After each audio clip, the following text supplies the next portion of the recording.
Welcome to the FilmGamer podcast, season 4, episode 11, number 45. I just want to thank you all for making last week's episode the most listened to episode of my podcast ever.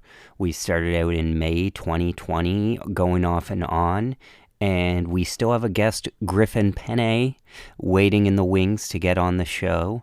And let me tell you that the first 100, which is how many people watched that episode up front in its first few days, it is more satisfying. I've started a lot of social media accounts, and the first 100 is even better than the first 1,000 or the first 1,000,000, which I got on YouTube one time. And it doesn't, when you do 1,000,000, it's like a group effort, it's still like, well, I don't really have a lot to do with that. The first 1,000, it's like, yeah, that's cool, that feels good, but you already have a subscriber base, you already have people built in. At 100, it is so monumentally bigger than zero. Like, I remember the first time I made over $100, I felt like the richest person on earth, and I'm sure you did too. And I couldn't even believe it. And then, when I got my first $1,000, it felt like, very good, but it felt like, it felt weird. It felt off. It felt hypothetical. They're just numbers in the bank. But like that felt and then the first 10,000, which was mostly assisted by, it was like, getting my student loan all at once. I think in the second year, I felt anxiety because I knew that it wasn't coming. So it's kind of like, what J. Paul Getty said, what would ever feel comfortable? The answer is more. Well, 100 is way more than zero. And, just thank you for making me number one against myself. In this week's episode, we're going to be looking at the box office report as usual. We're going to be looking at my Letterbox'd report. We're going to, of course, be breaking down just part 1 of J.D. Vance's Joe Rogan interview. It's 3 hours. I've listened to the first hour, and I want to dive into what everybody seems to get wrong about Joe Rogan. And I want to make that clear, and it's actually inspired by a movie I watched.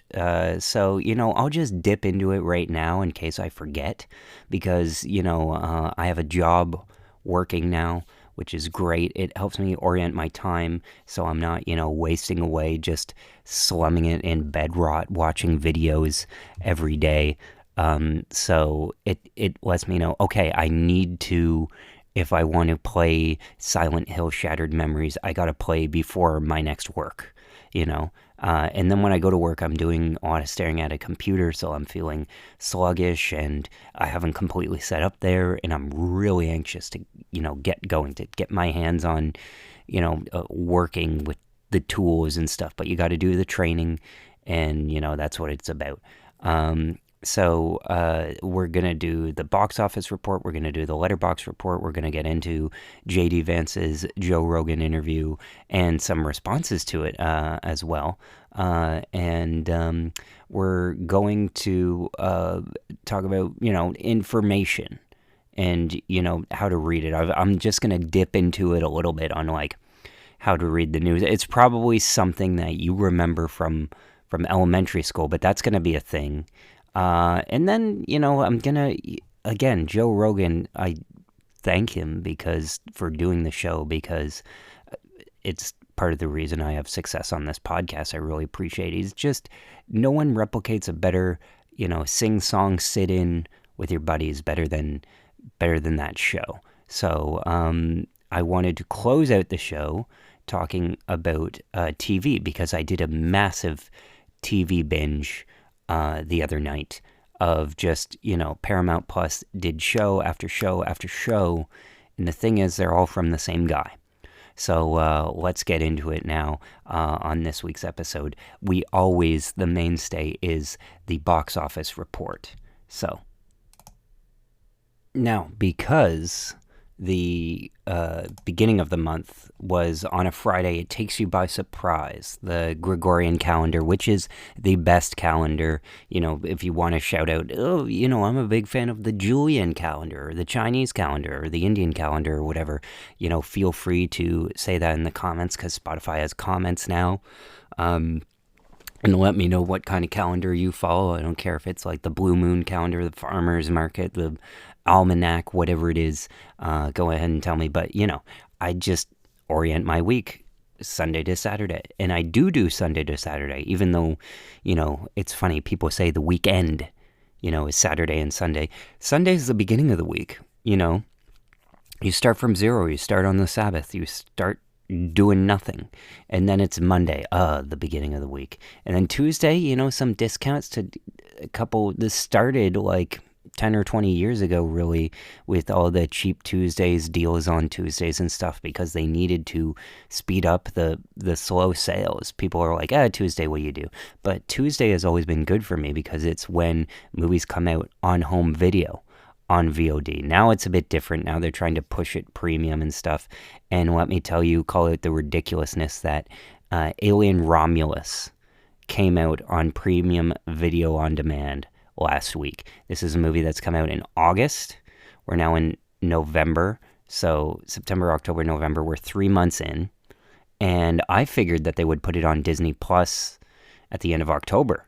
But Disney, even though they have their own streaming service, and even though Prey did fantastically well on a streaming service, they're not pushing that. They're making the theatrical windows longer, which is smart, but yeah, I don't like the way they're doing it. Alien Romulus costs, hold your breath, $29.99 to rent. And this is a movie that's been out for 2 months. Now, old time, movies would come out in theaters 6 months later. They'd arrive on DVD and video, and that made sense because it's like almost like a whole new era by then. And that was in the era when people would work on DVDs. You'd have these cool, look at any movie from the 2000s, when you pass the first 4 years of a console or a media center's life cycle, people are like well into working on it. Think about how good of a student you are in year 4 or grade 12 versus, grade 9 or year 1. You're like a rookie. It's like the 5th year of the previous level you were at. But when you're 4 years into the life cycle of something, you're in. The ins and outs you're working on. So we got like really cool DVD menus and stuff. So that long breath was very good. And then what happened in about 2012, this movie made $1 billion, even though it wasn't very good. It was Tim Burton's Alice in Wonderland adaptation starring Johnny Depp. And it came in the wake of Avatar. It was the first major 3D movie extravaganza, and boom. It's a visually very strong-looking movie. I believe it would have been nominated for a few Academy Awards, if I can check right here. Because, costume design, that whole thing.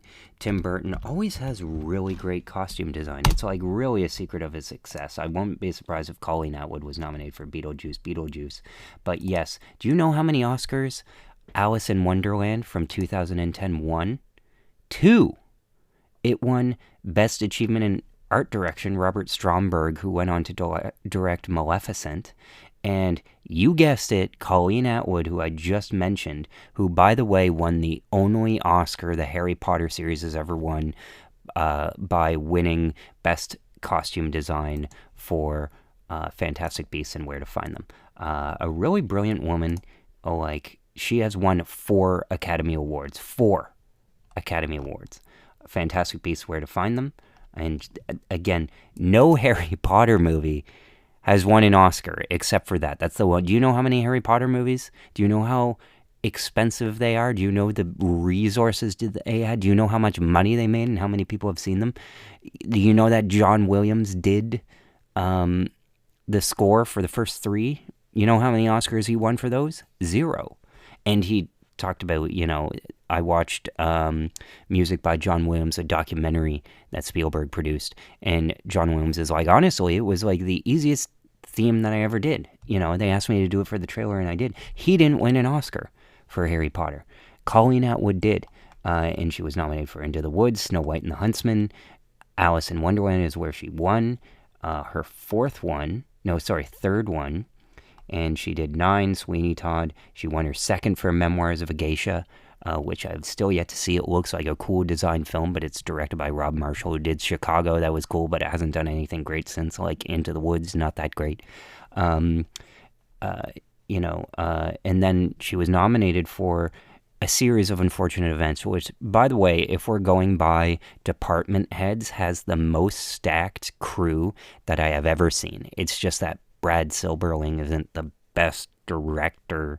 He did Casper okay, and then the writer isn't that strong either. Like, he did Galaxy Quest okay, but it was like they weren't up to like Emmanuel Lubezki, a guy nicknamed Chivo by his friends, won 3 Oscars back-to-back for Gravity, for The Revenant, for Birdman. So it was Gravity, Birdman, and The Revenant. He won 3 Oscars back-to-back-to-back. No one has ever done that. Ever. And they got him to do A Series of Unfortunate Events. So when you have him, when you have Colleen Atwood, when you have these people who are amazing, tip-top of the craft, not just the best working at the time, but the best that might ever be, working on, A Series of Unfortunate Events, and then the movie is just kind of okay, it's like very disappointing. Like, Thomas Newman's score for A Series of Unfortunate Events is fantastic. Jude Law's casting as Lemony Snicket is very good. Emily Browning, Liam Macon, Jim Carrey is fantastic. We watched the TikTok outtakes on TikTok of Jim Carrey is great. You have Meryl Streep in that movie. Billy Connolly is good. It's one of the few movies where I watched Daniel Handler in character as Lemony Snicket give the commentary. I watched it all, and he's like, "Oh my gosh, how dreadful!" Blah blah blah. It is so entertaining, like, to have like Meryl Streep in that movie. The sets in that movie are absolutely fantastic. It's just the movie like cost $140 million, but you can see it. You have Dustin Hoffman, you have Cedric the Entertainer in there. You have so many people, and I was so excited to see, having read all the books or read them at the time. I think I'd seen the third one, or maybe I read them after. I can't quite remember, but it was around that time. And I was so excited for those movies, and then they didn't take off. That was the only one. They took the first 3 they did, and I was 10, so I would have been in grade 5. So I think I read the first 3 and stopped because of the movie. I don't know. And then I read Miserable Mill because I was so miserable being stuck. I wasn't going to be able to read through a book for a book report on time. And then I went in, I read The Miserable Mill, Lemony Snicket's A Series of Unfortunate Events, like cover to cover in grade 7 or 8, when I was like 2 weeks late for like a book report where I had to basically do a cube and write something about it. And my dad had assigned me Tom Sawyer, which I do not like, and to this day still do not like. I do not like it. I don't like the way it's written at all. And reading has never been that fun to me, just because the curriculum that was chosen in our school was not inspiring. I remember that year I was supposed to read The Hobbit, and then they're like, "Oh, well, we're going to break up into different groups, and these people will get to read The Hobbit, and you will get to read Jeremy's War 1812.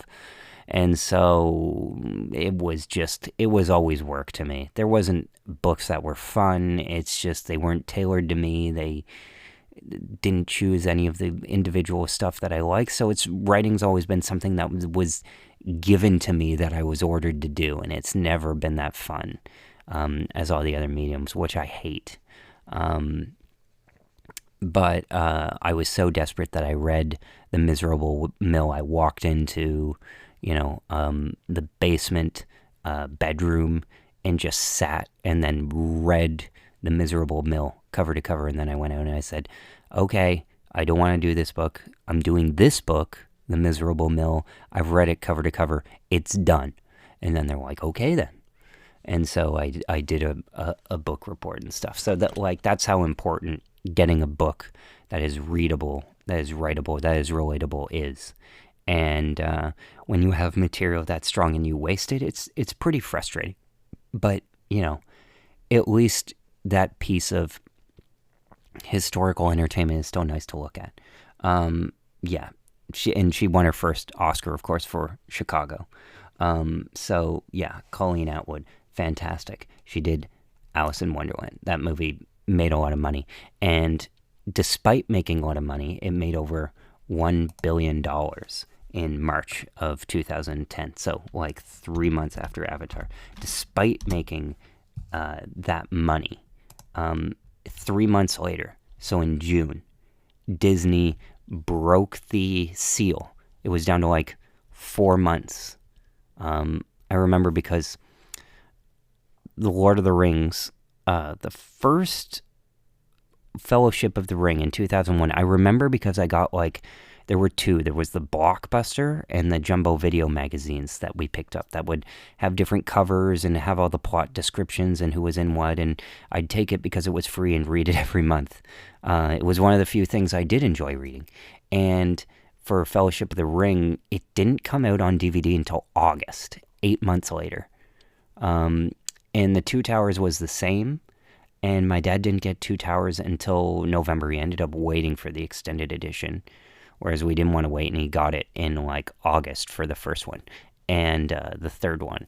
But the third one, we didn't wait for the extended edition, but he bought it later on anyway. The third one came out earlier. It came out at the end of May, and I thought, oh, that like colored my attitude of like maybe Return of the King isn't as good because it came out earlier. When movies come out earlier, when they come to video, and like Joker Folia de is already available on video on demand, like for a premium price, but already available on video on demand. And it came out at the beginning of October because it's made so little money. And so it's always been a bellwether of quality of like, oh, they can't wait. They need the money now. You know, they're not putting up a separate marketing campaign. They're not extending it. They're trying to take the money and run because it's bad. And so even though it was the end of May and the movie had come out last December, because the other two had come out in August for Lord of the Rings on video after releasing in December at Christmas, it made me think that it wasn't as good. And that, honestly, I feel was the opinion of Lord of the Rings for a while. And when I most recently rewatched it with my sister, and it was the second time that I'd watched it, the previous time I'd watched it before too, I realized that the third one was the best because it's all payoff. It's all payoff, and it's pretty good. I find it funny that Kamala Harris posted some stupid tweet. I don't know. I'm not a fan of like gimmick accounts or anything because it's like, it's not really, you know, Kamala Harris tweeting. It's mostly when companies post on Twitter and act like they're people. That's what I don't like. Oh, the Sony account is acting like a teenage girl. Ooh, hilarious, ironic, whatever. That's cringe. I don't like it. It's like weirdly anti-human to me. And so people tweet it. It's like, oh, their whole joke was they referenced a meme or something. Anyway, somebody responded to Kamala Harris's tweet, and they're like, you're desperate, you know? Here's a picture of the captain of Gondor ripping a fat one or whatever. And it was like a poorly photoshopped picture of him smoking a cigarette, like very poorly photoshopped. And it was like, huh. It was a picture of Faramir, who's played by David Wenham, who was also in 300. He's the guy who lives at the end. I think he loses an eye in that, yeah. And, you know, he did that well. He transitioned from, he did Lord of the Rings in 2003, and then he did Van Helsing in 2004, and then he did 300 in 2006. So he had a good 3 years there. And basically, and there was criticism by Peter Jackson for turning Faramir into a Boromir clone, of just making this basically like the folly of man, blah, blah, blah. I guess Faramir was a very different person in the book. And he doesn't become captain of Gondor until like the very end of the... And so I thought it was just an odd response. I know I'm getting into the weeds here on something that like a bot said, or somebody who's basically a bot. It's weird. There are bots and there are bad actors. This guy was just, he seemed like a guy, like a person, not like a bot. But what I just found it weird, and my retweet was like, this is the proudest anyone has been of Faramir, who is just like, if you know Lord of the Rings, is just like the not favorite son of the steward of Gondor, not the king, who I guess becomes captain of the Kingsguard. Maybe he's appointed by Aragorn or something. You guys can correct me on this, or my buddy Nick Cotman can. But like, he kind of becomes captain like way later, and he kind of doesn't do a whole lot. Like, he lets Frodo go against his father's wishes. Good for him. And then he gets his ass kicked in a battle, and then his father acts all, weepy and tries to, kill them both in a pyre. And then, Pippin saves him and whatnot, and then they give him a romantic interest in Arwen, or Miranda Otto's character, in that. I digress. Sorry, let me roll back here because I wanted to answer the question of in March, just for context, for Alice in Wonderland. Comes out March 5th, makes $116 million at the time, which had only been done really by a few films like Pirates of the Caribbean and Spider-Man. Anyway, this movie comes out of nowhere, makes $100 million opening weekend, $1 billion worldwide, and so continues Tim Burton's relationship with Disney. And, it starts there, ends with Dumbo. Anyway, so the movie makes over $1 billion. It makes $1.25 billion in 2010 money. So if we are to, let me see if I can do this here.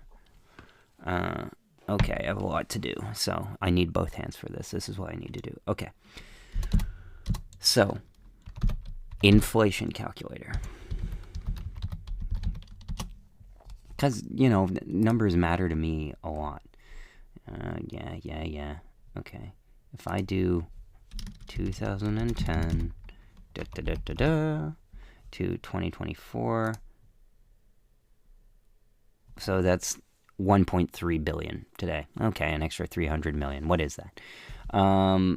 Okay, and then if I go back to, because I want to figure out, I know Tim Burton did Big Eyes and whatnot.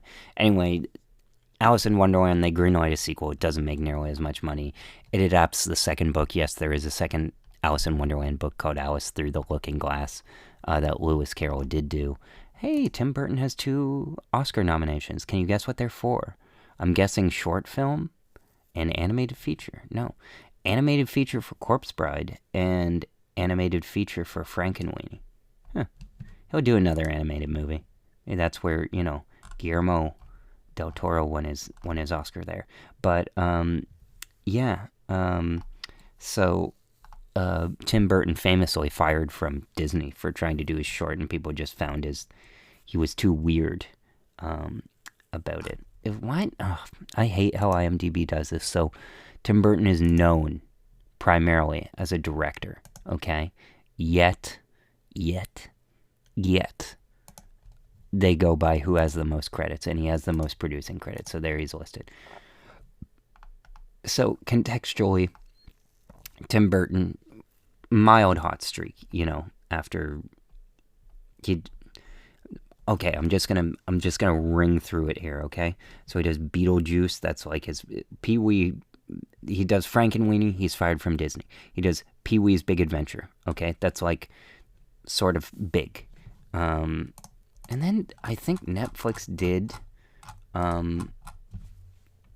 man, I'm so scattered here, but bear with me, okay? So he does. I'm not gonna close that because I need that. So he does Pee-wee's Big Adventure, and now my ADD is so getting to me. So Pee-wee Herman is a film character. Oh, by the way, this week somebody's like, "Oh my gosh, it's almost like Pee-wee Herman died," and somebody's like, "Are you sitting down?" Because Pee-wee Herman is actually dead, and the guy didn't know. I'm telling you, he did Pee-wee's Big Holiday. That's what it was. Yeah, it was a Netflix movie.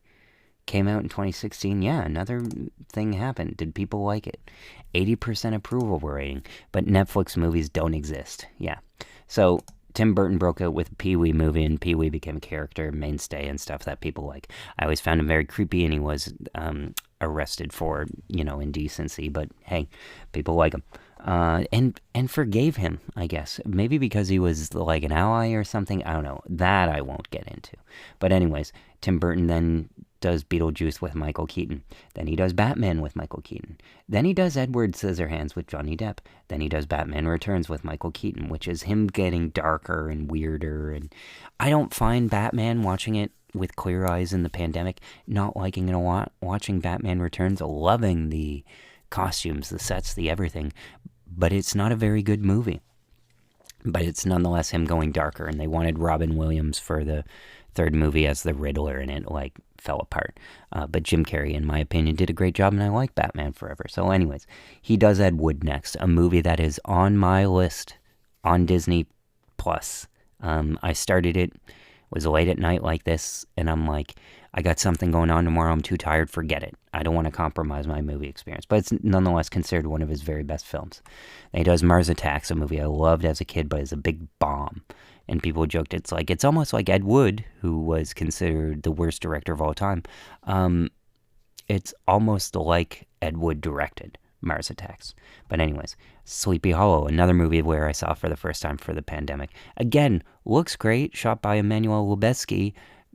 Christopher Walken, amazing costuming. Christina Ricci, good. Johnny Depp is doing his weird thing in there. Solid, unspectacular movie.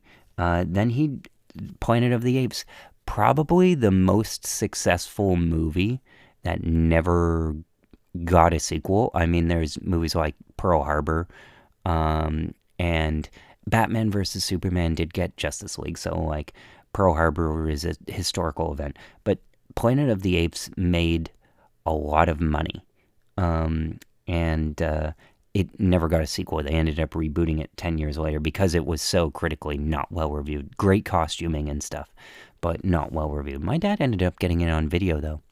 We were supposed to go see it at the drive-in.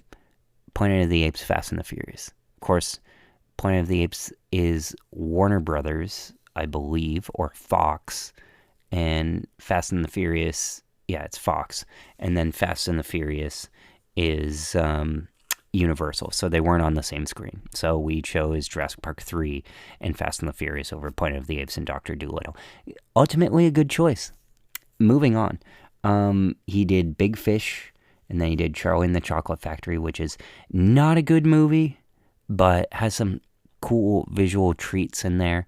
The candy actually looks good. I don't like the visual aesthetic of the original, but I don't like the book.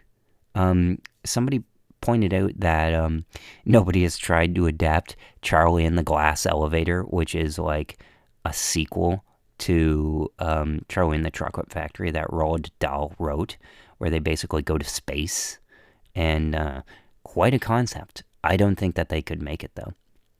And they said that, funny enough, that his estate would never want the movie to be made because they hated Willy Wonka. But now Wonka made a ton of money, and Roald Dahl's estate sold to Netflix. So maybe Netflix will try and eke some money out. Again, have a movie like the Pee-wee Herman movie, which people see, I guess, and then never talk about again until they're checking something like this. So anyways, did Corpse Bride. movie I still haven't seen, but some people like. People are like, oh, he's trying to do the claymation thing, but like animated. I don't know. Is it good? Is it boring? I don't know. I heard it was boring, but some people like it. And then he did Sweeney Todd. Then he did Alice in Wonderland. Oh my gosh. Does Dark Shadows. Can he repeat himself? No, that was considered a disappointment. Crazy cast, that movie. And I've only seen bits and pieces of it on TV. It's an adaptation of a movie of a TV show that even Johnny Depp admits isn't very good. That didn't get great reviews. It was really overblown at the time. Like, people thought it was gonna make a lot of money. And then it did okay, opening in like mid-May, and it's like a lot of it was put on Johnny Depp, of like, Johnny Depp's a big star, he's gonna like carry this film, and it's like, well, he's a big star as Captain Jack Sparrow, but he's like primarily like an actor. Like, you don't see Johnny Depp doing massive promotions unless he's like with his band. He'll do the mandatory press rounds, but like, he's not a star in the Tom Hanks sense, where Tom Hanks will go and sell a movie. Tom Cruise will go and sell a movie. Spielberg will go and sell a movie, and Tom Hanks is the rare person who's both can do that, but is also an actor. Tom Cruise is the showman, so he's like Tom Cruise the whole time you're watching him, and always a performer. And Tom Hanks is sort of like, he can go into act, but then you also know he's Tom Hanks. It's like a sort of a Jack Nicholson type thing. Johnny Depp primarily to me is somebody who's an actor. He does known for disappearing into his roles, with makeup. He wears makeup better than anyone else, any actor who has ever lived. So he's very good at it. But he's primarily, because of that, an actor.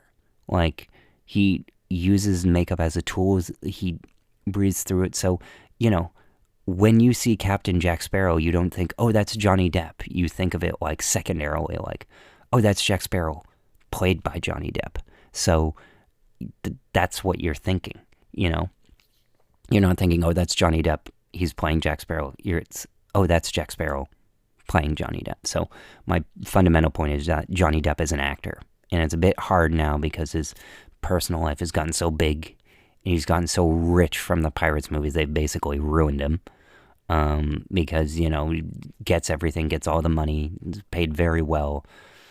And then, somebody from Green Day pointed this out. It's like, you start to believe your own legend a bit. You're like, yeah, I am good. People let you know how good you are, and you're like, maybe I don't have to practice that much. Maybe I don't have to go to this on time. Maybe I don't have to do that. And then there are, complaints about him not showing up on time, fighting with crew members and that. One of them on the movie City of Lies, which is, he has an interesting look in that. He has a pale blonde mustache. It's about the Biggie Tupac murders. It's not very great, but I'm happy that the movie was made. Anyways, it was dumped because the distributor and things were bad against Johnny Depp at the time. But it's him kind of sort of acting. Minamata is like similar, where it's him, again, worthy subject about like chemical company poisoning water supply and stuff. And it's fascinatingly like all Japanese actors who also speak English. And you're like, this wouldn't be able to be done 10 years ago. Like, this, of like having fully Japanese actors who all know English well, it's kind of like an advancement. And Johnny Depp's at the forefront of that. I remember when I finished that movie, I turned it off, and on TV it's like, is your water supply safe? And I'm like, oh, there it is, Johnny picking social issues. That's what he needs to do next. He needs to do like a social issue movie or something like that. But he's kind of, and it's kind of become a parody of it, washed up a bit. He's not really interested in being famous, so he like goes off and, films perfume commercials in France and lives there, with his wife and stuff like that. And so the mystique has kind of washed away, but he's reuniting with Penelope Cruz a fourth time, because they did Blow, Pirates of the Caribbean 4, and then they were both in Murder on the Orient Express, although they shared not a lot of scenes together. They're the day drinker. He's a day drinker who shows up every day at the bar on a cruise ship, and Penelope Cruz is the bartender. Maybe it'll get made, maybe it won't. I think it could be, but his persona, the mystique is gone, is my point. And when your mystique is gone, you lose the ability to use your tools as an actor, and you just kind of become too famous. And you see this sometimes with older actors where they kind of can't act anymore because they've burnt the candle at like ends, like, you know, they don't have the energy to come up with an entire new character to carry an entire film. My mom pointed this out of like, you know, A Man Called Otto, where Tom Hanks is looking really old in that. And my mom's like, it's exhausting. Like, if you're an actor and you're the lead and you got to remember your lines and then the script gets changed and you have to be brilliant. And Dustin Hoffman talked about this. There's pre-production, there's pre-production, and then there's production. And then you're waiting in your trailer, and then they go, okay, Mr. Hoffman, we're ready for you. And then you walk onto a set where the production designer and the cinematographer and the director and the writer have had all of these stages to make mistakes, to get things wrong, to learn, and to do it again. And then they call you, and they want you to get it within about 10 minutes. And you haven't been a part of that process. So it's like difficult as an actor is my point. There's a lot on you. And so, especially as you get older, you just lose your edge because you don't have the energy to do a lot of that stuff. And Johnny Depp is like old for his acting style because he's sort of like a physical performer, again, with all the makeup and stuff. And the underbelly of his life has been, whether or not it's his fault or not, I mean, we can debate, but like exposed, you know. My personal take is that he deserves Amber Heard. Amber Heard deserves him. They deserve each other. And, you know, like he is his character in the Rum Diaries, which I haven't seen yet. But, you know, I've seen the trailer a bunch of times and stuff. It's on my list of movies that I've always wanted to see that like came out and stuff like that. But it's just perfect because like the setup of that movie is like Johnny Depp is told, don't F with Amber Heard. And guess what he does? He F's with Amber Heard. And, like, that's what happens. And it's like, movies are real life sometimes. But, yeah, Johnny Depp, an actor, he didn't, like, deliver 100% on this movie because it was unreasonable to expect him to deliver on Dark Shadows. They spent $150 million on this movie, Dark Shadows, and it's ridiculous because like it's a television soap opera where yeah, there's some kind of violence and stuff like that, and it's an oddball comedy, but like Tim Burton isn't known for being like a laugh factory or something. So yeah, Warner Brothers giving him $150 million because, you know, Johnny Depp is in it, and, you know, he was in Pirates of the Caribbean 4, and Tim Burton did Alice in Wonderland right after Avatar. It's just reading the room wrong. It's reading the numbers wrong. This week on The Town, they got analytics who used, what was it? AI in order to do an analysis of like box office, and they're like, oh, what do your numbers say? And the guy didn't seem like the real deal to me because he was like, oh, well, the numbers were lower on Joker Folia, duh, you know. And it's like, because it was a musical, and it's like, oh, okay, well, were you telling them not to do this? Did they look at it? And there was like, well, you know, they looked at blah, blah, blah, blah, blah, and they should have had financiers and stuff. And it's like, okay, well, that's like a Monday morning quarterback thing. And then they're like, well, what do you think about, you know, Wicked? And it's like, well, obviously Wicked is going to do well. You know, I can tell you that. Gladiator is going to do well. I can tell you that, you know.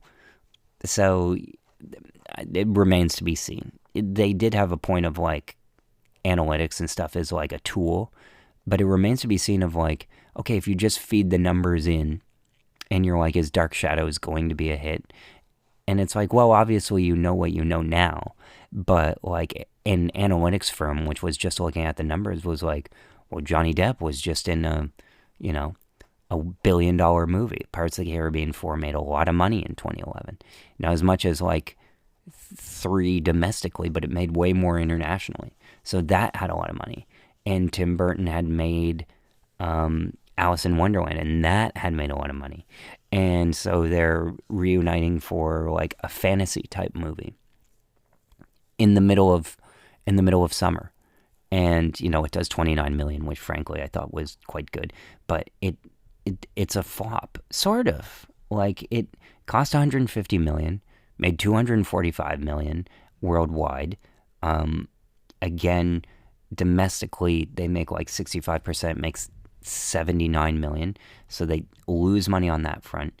They barely cross over the they make 165 in other countries, and so with that they take like 40%. So I mean, rough split, and I'm terrible at math, but it's basically like, let's say they make 45 million plus 40 million. I don't know. And then it's since rerun. Maybe it's in the black now. I don't know. These companies make so much, it doesn't matter. But my point is that like it underperforms. Big shocker to no one, and so yeah, movies can not do well, and that shouldn't be surprising to anyone. Anyway, I don't even remember where I was going from Alice in Wonderland. I guess my whole point was just that that was the first movie where it was down to 3 months. A movie did incredibly well, and they decided to cut down the theatrical window. And ever since then, the theatrical window has gone down a little bit. And now they're trying to reverse course, because they're like, well, what if we realize that we're cutting ourselves off at the legs? What's the appropriate amount of time? So they're experimenting. And that's why Alien Romulus is $30. I would never pay $30 for a movie. I don't care what movie it is.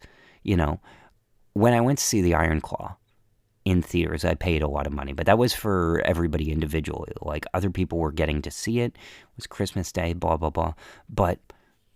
And then I ended up changing the time. But individually, I would never pay more than, like, to me, a movie is $10. And it shouldn't be more than $10. And that's where it's going to stay. And so the theatrical window and stuff, like, it's not the opera, like Quentin Tarantino says. It's not the opera. It's like a common man's art.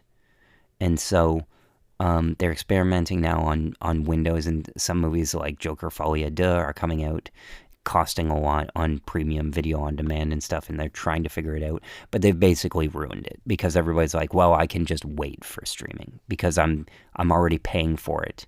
So I might as well maximize my profit. And I'm the same way. I paid for a year of Paramount Plus. I paid for a year for Disney Plus, so I'll just wait. Come to that. Come to Disney Plus. It'll come to Netflix. It'll come to Amazon. It'll come to the library through Hoopla. It'll come to Crave. One of those. And that's sort of where I'm at. Unless this movie is so good, it's exciting, you need to see this sequence go in theaters, Or, and this movie's going to be nominated for Oscars. On Tuesday, Election Day, I'm going to go see a movie about the election of a new pope, Conclave, because it had a lot of Oscar buzz. It's kind of hard for me because, again, I waited in line for that at TIFF for about like 10 minutes, and it was full, and I'm like, I could have gone and seen it for free in my head. Even though I wasn't paying attention enough to the times at the time and wasn't super jazzed about it. It's something for me to go see with my grandmother. And, there's that. There's also the new Clint Eastwood movie and stuff, so maybe I'll go see those with her. I have a buddy of mine, high school, elementary school best friend, Nick Haggerty. Me and him, we went and saw Night and Day in 2010. And then a week later, we saw Predators. Unless Predators was in 2009. I want to see here. I'm pretty sure it was 2010. Dun, dun, dun. Give me a second. Predators is in 2010. Yeah, so it was like a week later. I saw Night and Day with him. Well, that was all right, Go see Predators. Yeah, that was all right. I'm pretty sure I never hung out with him. Again, I'm pretty sure that was the last time I hung out with my best friend, like one-on-one. I mean, I have other best friends and I still call him my best friend just because it's easier, it's shorter. Best friend for life. You gain best friends, you don't really lose a best friend unless you have so I just like, oh yeah, my best friend. It's like a title you keep forever, like the presidency or your honor or doctor or something like that. The best friend, permanent title. That's my argument there. We went to the movies twice. It was very short notice. It's like, hey, want to go to this movie? Yeah, sure. We went. I remember we saw the trailer for Easy A, where they had everybody in the cast with an A in their name. And then I'm like, thank God everybody in there that has an A in that name. And Nick said to me, he's like, yeah, Tom Cruise. Sorry, Tom Cruise, you can't be in the movie. But he does get referenced in Easy A. But yeah, the trailer for Easy A is cool because they go through all these named people. Emma Stone, Penn Badgley, Stanley Tucci, Patricia Clarkson, Thomas Hayden Church, Lisa Kudrow, Amanda Bynes, which is the last movie she ever did, Cam Gigandet. They all had an A in their name. So it was such a crazy pull. Good trailer for that. It was like one of the last major teen comedies that we've had. But I remember going to see that movie. I remember going to see, it must have been for Night and Day because that was a comedy. And so, or it could have played at both. No, it wouldn't have played at both because trailers weren't as repetitive back then. But anyways, we might have even been late to Predators. I remember that was before I would tell anybody to be quiet in the theater. But this one guy was like talking in the first few minutes of Predators. And that's why I was like, when the anxiety started for me of like, oh, I'm going to give it a minute, and I gave it a minute and the guy was quiet. So I didn't have to say anything. But yeah, maybe it's like a high school anxiety thing or something like that. I was in grade 10 or 11 at the time. But my point is that I had a friend. We went to see the movie, short notice. Week later, went to see a movie, short notice. That was fun. Never hung out again. Movies are so great as a hangout because they're so low commitment. There's a very clear beginning and end to it. Hey, want to go see a movie? Yay. I'm excited about that. We go, we see the movie's over. I mean, there are times to go out for ice cream, go out, hang out, chat, record a podcast, which I've done. I've even included in my dating profile at the time.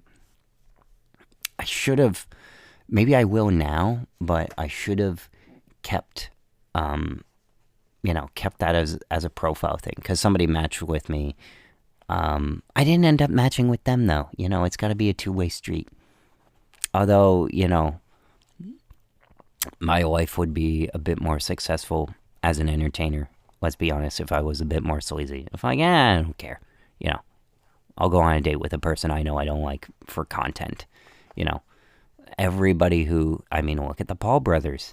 Total scumbags. They fix fights. They'll, very little of what they do is truthful. Successful as can be. It's like Nightcrawler, Lou Bloom, Jake Gyllenhaal, Oscar-worthy performance that wasn't nominated. His character had no moral scruples. It's like, if you don't limit yourself to morality, you can be very successful. And as history has proven, many people have been. So my point is just simply go out with somebody, go to the movies, doesn't matter who, you can have a good time, short, no commitment. Even if you don't like the person, you still have that movie. I've gone to movies with people that were annoying, but we went and we saw a movie together. And it's like something we'll always have in common. I don't know. It is something short and beautiful about that, and why movies are such a beautiful universal language. I can watch a movie that stars somebody who has like different political beliefs. Like, John Voight in Transformers. John Voight was like asked about his political beliefs. His own daughter, Angelina Jolie, doesn't have the same political beliefs as him. But, that didn't stop them from being in Tomb Raider together. Doesn't stop me from enjoying Tomb Raider, which is somewhat hard to enjoy because it's not the best movie. But Lara Croft Tomb Raider, that is, 2001.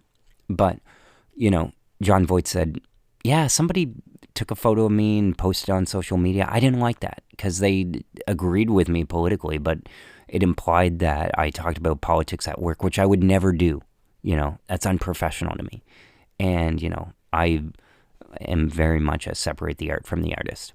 At the time, that becomes a problem when the artist starts drinking their own Kool-Aid and then refuses to separate themselves. You got to judge them on that thing. The holy grail of artistry, I think sometimes, is when people, like, let's say a director, makes a very, very political film. And I'm talking like a very partisan film, not a film about like a policy or something like that. Like Do the Right Thing is a very political movie because it's about, police violence or racialized violence, not so much police violence. Like that's, of course, a part and a commentary on it. It's a very good film. Spike Lee's second best next to Inside Man. Yes, I like Inside Man better. But it's a political movie, but it's not like a red or a blue movie. It's about like an issue, a social issue. Pie in the Sky is like if somebody made a great piece of, and not many people have, like the movie Lincoln, Steven Spielberg's Lincoln. Lincoln is a Republican. It's about people working together, teaming up with a Democrat played by Tommy Lee Jones to pass a bill to end the Civil War and at the same time free the slaves. And, Spielberg came out in the Mitt Romney-Obama election year. And he's like, it's not a political movie. It's the last successful movie Spielberg made because he made... Well, The Post was quite successful, but that was a solid double, and that had Streep and Hanks in it. Ready Player One was, like, successful, but stupidly expensive. I mean, it was expensive, and it made its money back, but it didn't... A lot of that money was from China, so they didn't get to keep a lot of it. And then, West Side Story bombed, cost $100 million, nominated for Best Picture, won an Academy Award for Supporting Actor, lost a lot of money. Fabelmans, one of the best reviewed movies of the year, was my favorite movie, I believe, of 2022. No, number 2, behind Barbarian.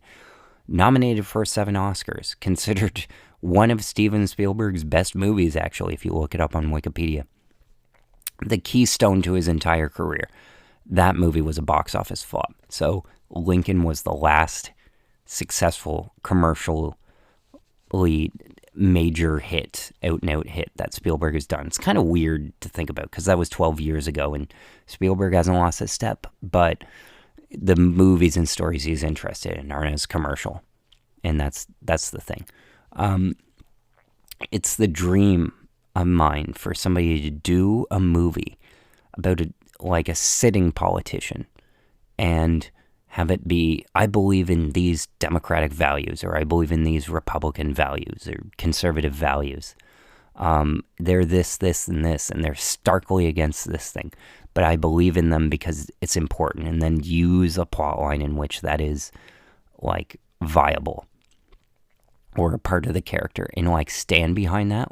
Just make a hyper-partisan movie about politics, directly about politics. Not politics 100 years ago, but a movie about contemporary politics at the legislative, executive level. That'd be interesting to me. I think the closest one is Bulworth, which has a cool poster and is about a guy who basically starts acting black. Warren Beatty made it, and he's a guy who has a safe spot and kind of hates himself for it. So he hires a hitman to assassinate himself. At the same time, just starts acting black and acting erratically, and I'd really like to see it. Really, really well-reviewed movie. Warren Beatty, Halle Berry in one of her early roles, Oliver Platt also in it. Yeah, so it's a fascinating political movie, but and again, contemporary times, sort of. It's made in the 90s. It's about 1996, but it's about a senator finishing up a Senate race in California. In California, I really only went red for Ronald Reagan because he was head of the Actors Union there. But anyways, yeah, I'd love for somebody to make a partisan film or something like that. Anyways, how the frig did I get on this now? That's the thing. So yeah, I'm going to see a movie on Tuesday with my grandmother. We went and saw Madagascar together, and we went and saw Monster House together. And so I really am looking forward to seeing another movie with her so late. And old adults are eating good at the box office, because there's also the new Clint Eastwood movie, which did surprisingly well. Warner Brothers didn't really even want to report grosses for it. I think it still did 5,000. It opened in 50 theaters. With, most movies open in 3,000. This was 50. So, yeah. Anyways, Wild Robot goes up 10%. Kind of uncommon. Okay. The Wild Robot goes up 10 or 11%. That's a bit odd. It loses 196 theaters. Again, refresher, 4,000 is like mega blockbuster releases. 3,000 is a pretty wide release, although there's so many more theaters now. Some would argue too many, that were stretched too thin for all the entertainment options and stuff. I say the more the merrier, because we really should be ramping back up eventually to that height. We're just ping-ponging between TV, and I'll get to TV in a bit. But Smile 2, number 3, holding pretty well. Again, it's post-Halloween. The main factor this time was that the World Series, which was Los Angeles Dodgers versus New York, only went to 5 games. New York had it. They had a lot of fumbles, 3 unforced errors, and they lost their lead, and then lost the game, and then lost the World Series. And it's frustrating because we could have had the Subway Showdown of the Mets versus the Yankees, but the Mets couldn't pull it together. Dodgers beat them, which is weird that the Dodgers faced the Mets before they faced the Yankees. Like, why didn't the New York teams face each other? Like, how are they in completely different divisions? That's weird. Fixed, I say. Fixed. Houston cheated, so, it's not surprising. The NBA is fixed. Football is fixed. What isn't fixed? Hockey, I guess.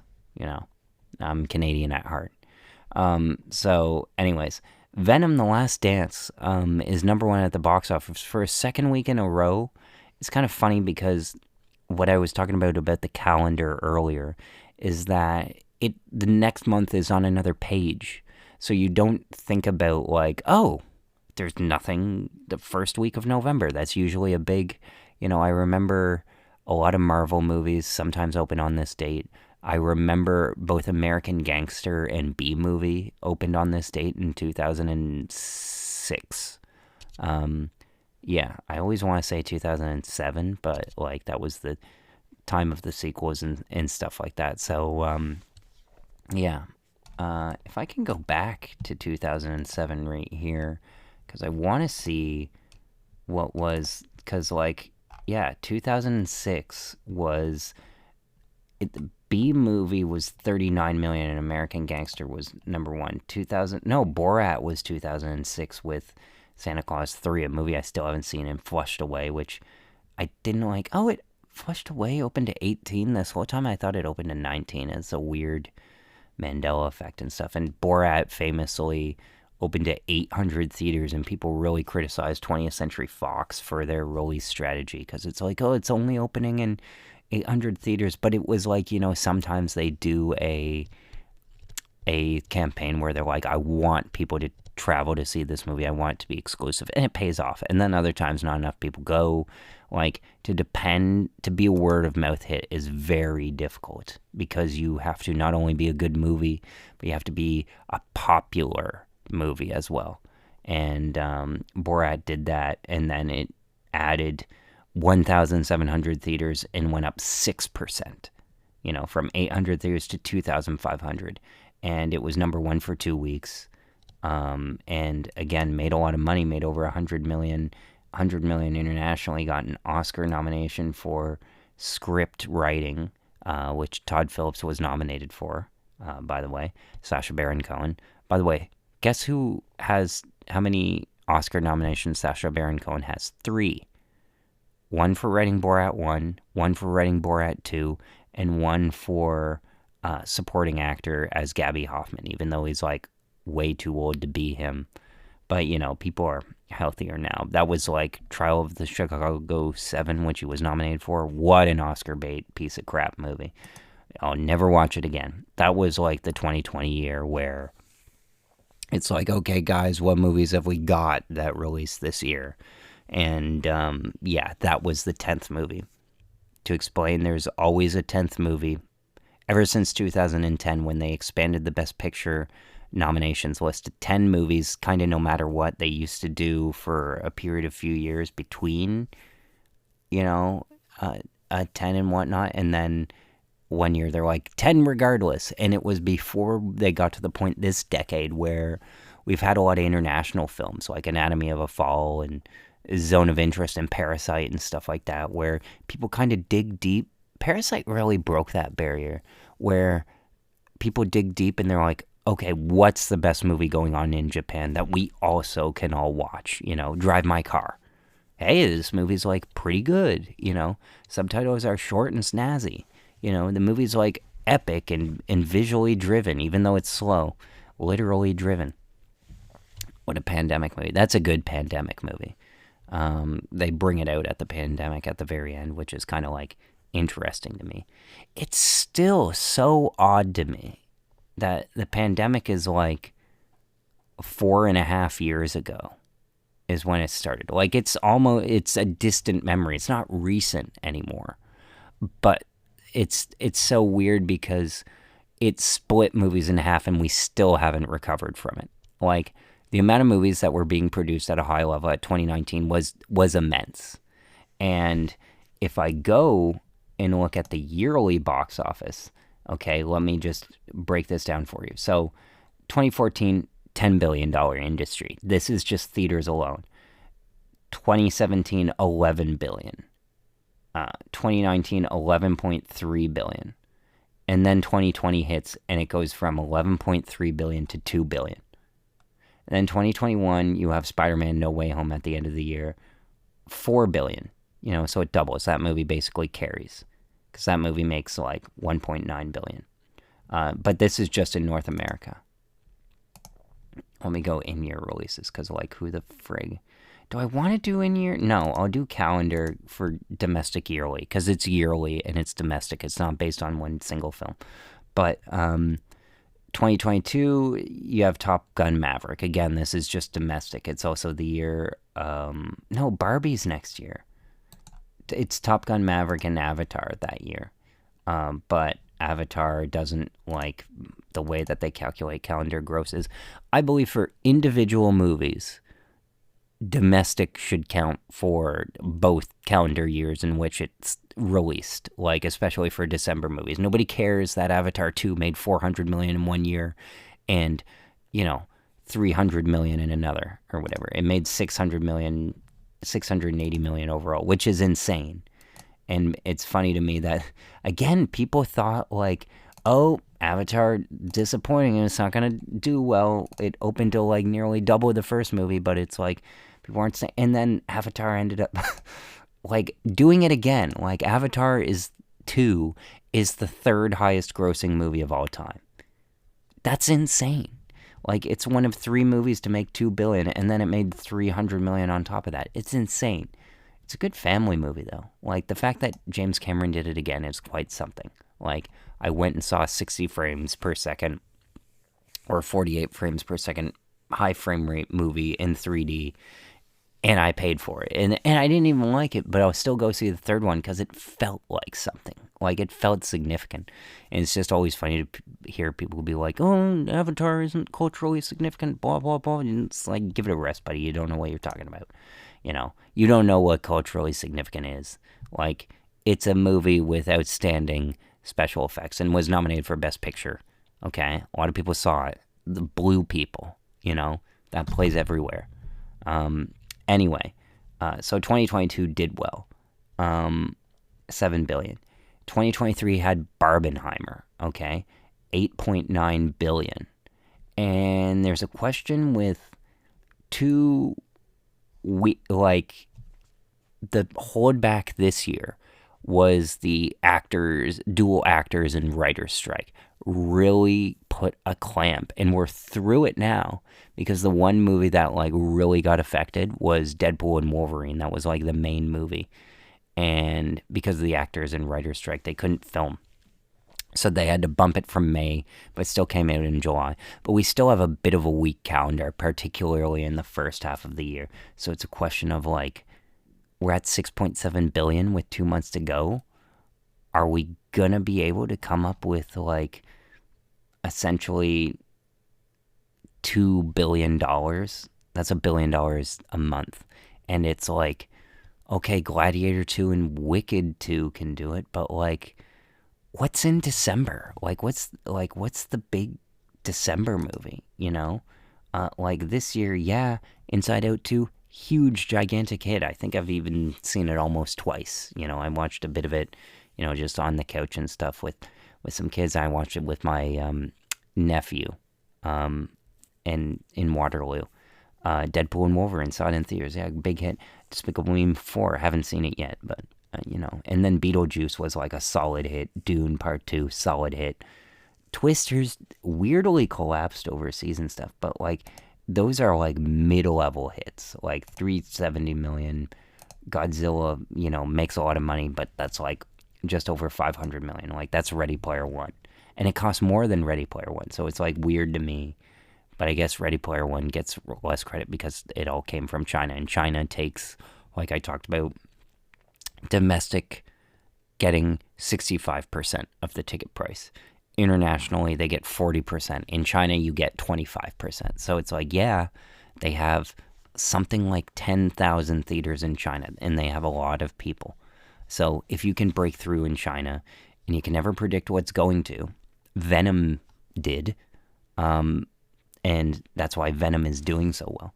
But yeah, you never know what's going to do well. But this year, we don't have a big movie.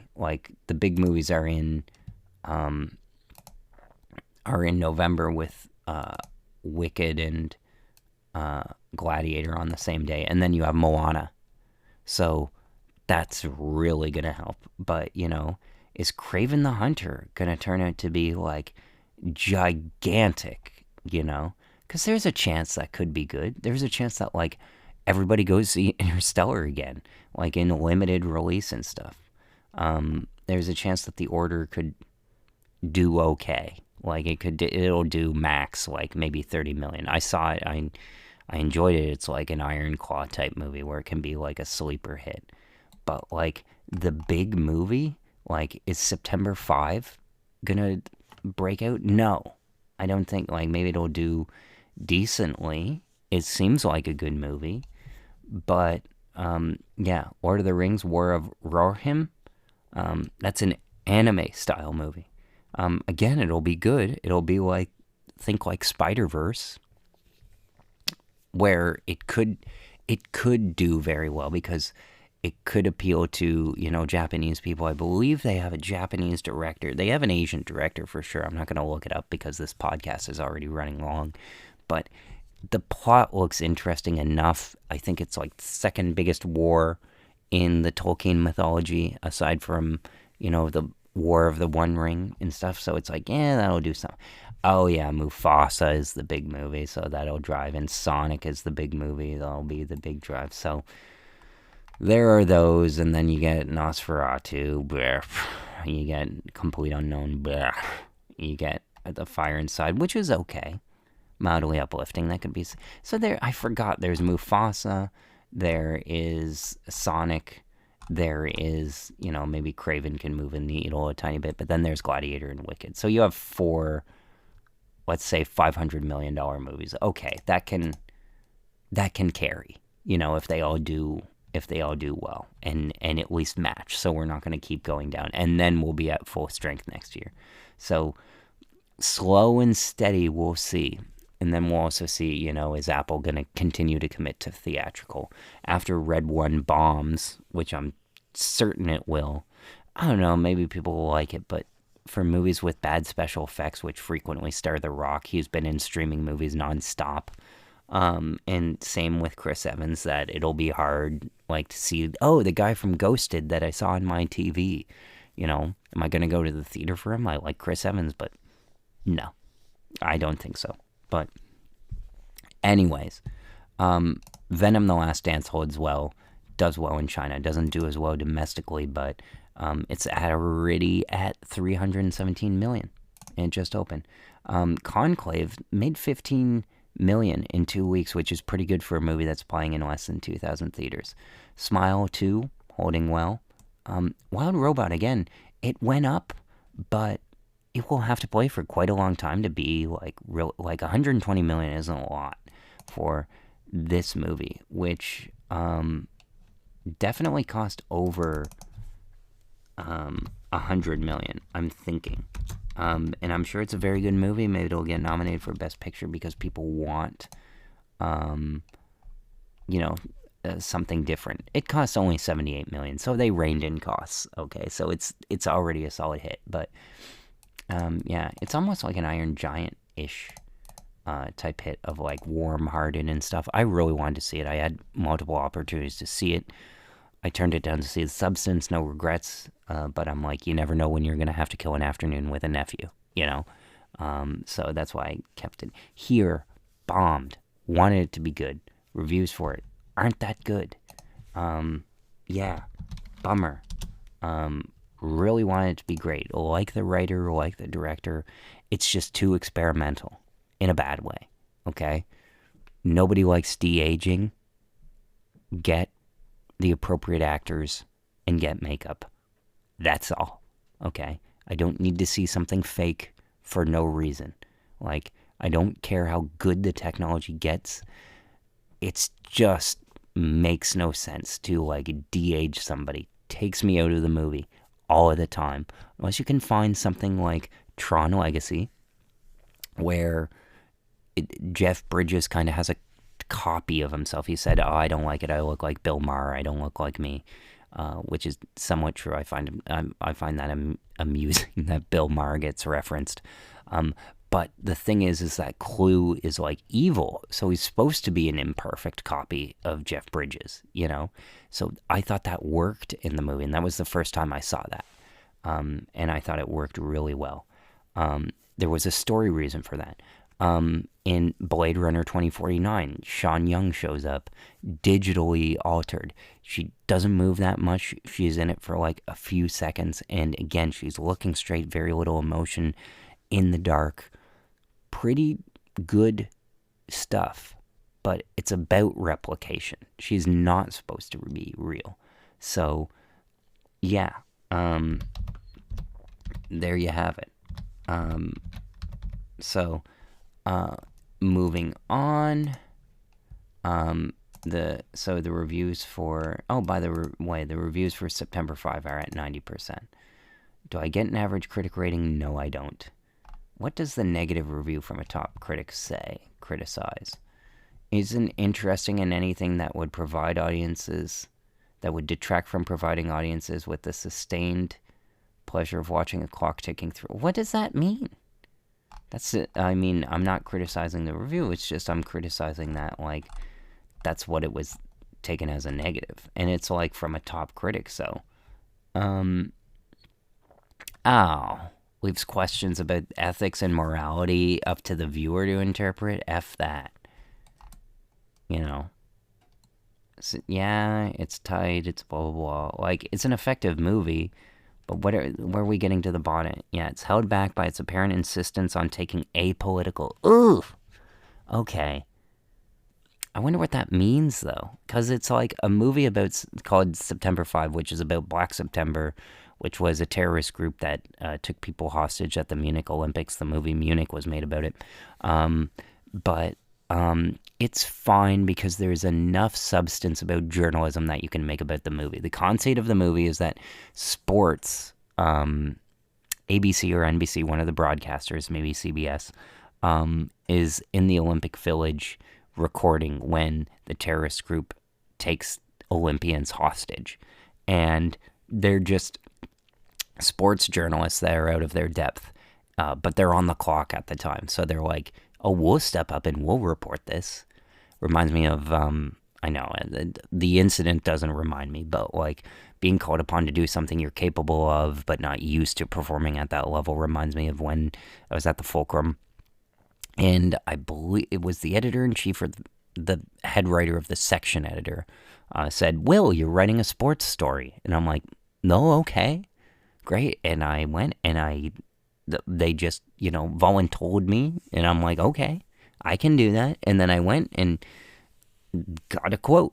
And like, hey, what do you think about this? And I looked up the team, got the quote, put it in the paper, and went. And I felt really good about it. And it's like I covered the story competently. It was about a female basketball player.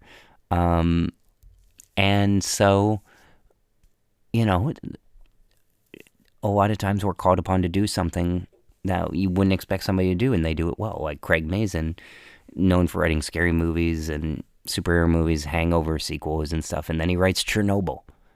Who knew he had it in him? Maybe he didn't even know, but, it's possible.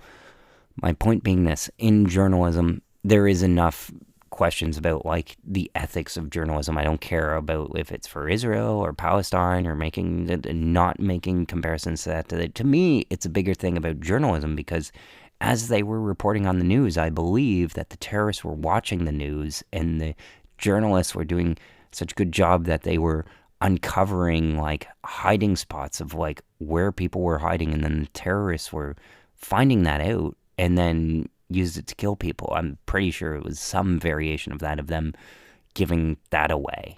And so it's like, a lot of times journalists lionize themselves and they're like, we have to tell the truth so that people don't know. And then sometimes their truth puts people in danger. And I'm hoping that the movie kind of covers that. But if it's apolitical, it's like, I'm sure it's still good, but we'll see. And I wonder that about Conclave, which I'm seeing this week about the election of the Pope. It's a, Oscar-worthy movie. So I'll get to that later on. Here, bombed, and here's reviews, because Robert Zemeckis, who did, Forrest Gump, Castaway, Contact, Back to the Future, Death Becomes Her. He's done a lot of movies, but then he's done Welcome to Marwin and Allied and that kind of thing. People review this movie 5.7 out of 10 on the popcorn meter, 35%, and it's just like, it's heartening to see Zemeckis return to humanistic storytelling, but here's stagey conceit gimmick. The whole thing takes place as one shot in one room, and overabundance of spectacle. Wow, robbed of emotional resonance. I wonder, though, because I hear the ending is good, this is a movie where critics don't like it, but critics didn't like Forrest Gump at the time. It's a good movie. So, we'll see what here is like. Can't wait to watch it.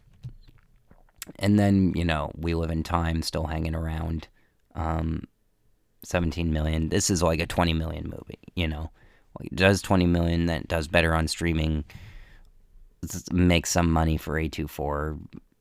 They purchased it probably after it finished or something. It's a profit deal for them. Terrifier 3, again, 50 million. That's huge.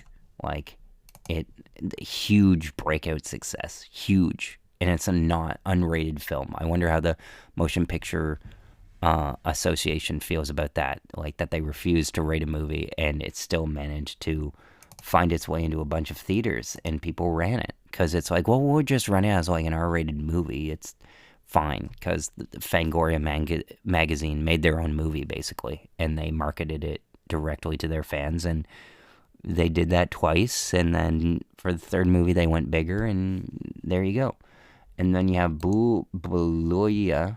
Sorry, I'm butchering the name. Is this another Indian movie? Haunted Castle, sinister plot involving mischievous priests, culminating in a hilarious yet thrilling ride filled with unexpected twists and turns.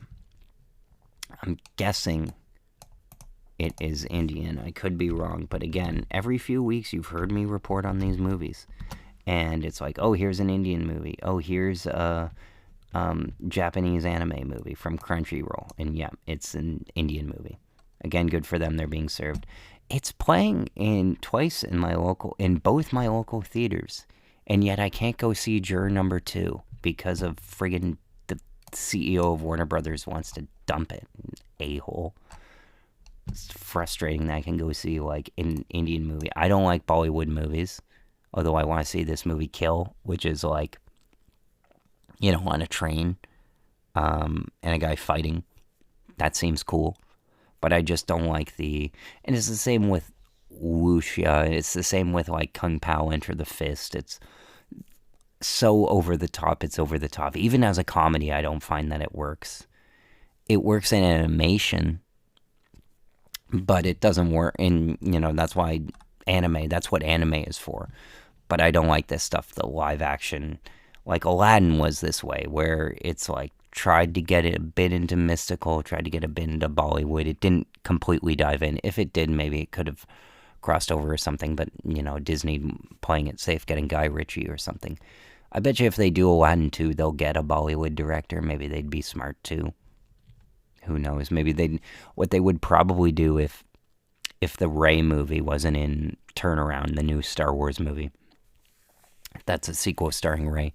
If that hadn't have stalled in development, which I believe it has, they would have had her, it would have come out, they would have gotten her to do Aladdin because she's won 2 Oscars and she's Indian, I think. But anyways, yeah. Moving on. Good for Indian movies. Bad for Clint Eastwood movies. Because that movie did 5,050 theaters, and it's like, oh, well, if your movie doesn't do well, there's always a movie to take its place. And, yeah, that's what's irritating to me. Yeah. Sharmeen Obaid Chinoy. Sorry, she's Pakistani. She's not Indian. But they, that doesn't matter to Disney. They'll just like, oh, it's the same area. It's kind of like for Last Airbender, the M. Night Shyamalan movie. It's like M. Night is Indian. And then they meant to cast Jesse McCartney. He dropped out. So they cast Dev Patel, who's British Indian. And then they cast Sean Toob, who's like Iranian. They're all like brown, but like vastly different brown. And then like the good guys are like white. So it's kind of funny that they like the way that they did it. Man, the way that they list this cast here is very annoying. Yeah, Asif Mandivi. Sorry, I don't know how to pronounce his name. He's British. From Mumbai. So they had him, a guy from Mumbai. They had another Brit. And then they had Cliff Curtis, who's like from New Zealand. He's a Kiwi. So it's just kind of funny. They got like all these different people. It's kind of amusing the way Airbender cast, but it's like however the character can play. But like, yeah, Hollywood famously is like close enough. Like there's such a broad category of Latino that like they'll cast somebody that's like they could be from Puerto Rico, or they could be from Mexico, or they could be from Portugal, or they could be from Spain, or they could be from Colombia, or they could be from the Dominican. We don't care, specificity. Who cares? That was the criticism of West Side Story, because they cast Rachel Zegler, who's from the Dominican Republic, and they cast her as like a Latino who comes from like Portugal, I believe, is where they come from, or they're supposed to be Spanish immigrants, or they could be from Mexico. I don't know, but like they're not really from the Dominican, but it's Latino. It's a whole thing. Anyway, who cares? Nobody, and certainly not Hollywood. Good for movies that make money. Singham Again.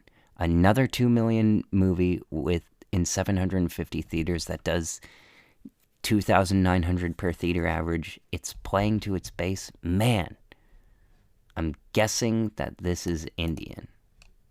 Again. Indian movies showing up at the top 10. What can I tell you? Okay. This movie is, I can tell by the poster, it's Indian. Who wears that many aviators? Yes, it's Indian. Hindi language movie. Again, I don't like them at all, but people are being served. Audiences got to be served, you know. RRR, Rise, Revolt, Revolution or something. Now I gotta find out. Anyway, it won the Oscar for Best Original Song, and people were like, it's an amazing masterpiece and stuff. It's like, yeah, it's very particularly directed by S.S. Rajamouli. It's annoying because it doesn't say, like, it doesn't say, frig, what the RRR means in English. It's very, very annoying. Okay, well, I can't answer that, but it's like Rise, Revolt, something. Now okay, let me give it one more try. English. It's hard, I still haven't gotten my setup very well. Okay, yes. Rise, Roar, Revolt.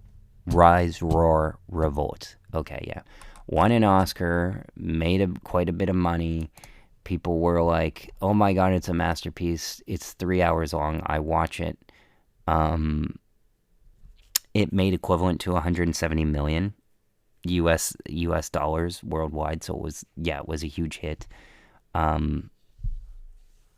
It's just weird to me because it got good reviews in a way that, like, you would complain about that liberals do, of like, people are like, this is good because it's diverse and it's Indian, and it's like, it's not it's not reviewed well because it's good. It's reviewed well because it like checks boxes in a way, and people are just too ignorant. Like, there are good things that you can say about the movie, like the fact that the original song plays within the movie. A lot of movies that win the Oscar for Best Original Song, it's like a movie that plays on the radio, or the first movie that plays at the end of the credits, or, there's a montage in the middle of it. This movie, they, like, sing and perform the song in the middle of the movie. So it was absolutely deserving of the Best Original Song Oscar. And the action in it is, like, very specific and has moves in it that, you don't often see in action movies. So it's like, by that definition, is why it's well reviewed. But it's basically like, oh no, I love this movie because it's Indian and it's about like Indian independence, and it's like, okay, but it's just like white liberals saying that, it annoys me. That's all I'll say there. But again, people need to be served. Absolution, the latest Liam Neeson movie, $927 per theater in 1,500 theaters. That is terrible. Terrible. Hopefully the Naked Gun movie will revive Liam Neeson a bit, if he deserves to be revived. That's the thing. He doesn't seem super apologetic about his attitude, but he had a decent enough son to tell him, hey, go on Atlanta and admit you're racist or something, and that, like, sort of worked it out. It allowed people to welcome him back a bit, and, he still has his audience of, like, old white men that like his stuff. And I like him doing those action movies. But, man, after, when he revealed that he basically, like, looked for a black person to beat with a club, he did Cold Pursuit, which is the same director as this movie, Absolution. And, yeah,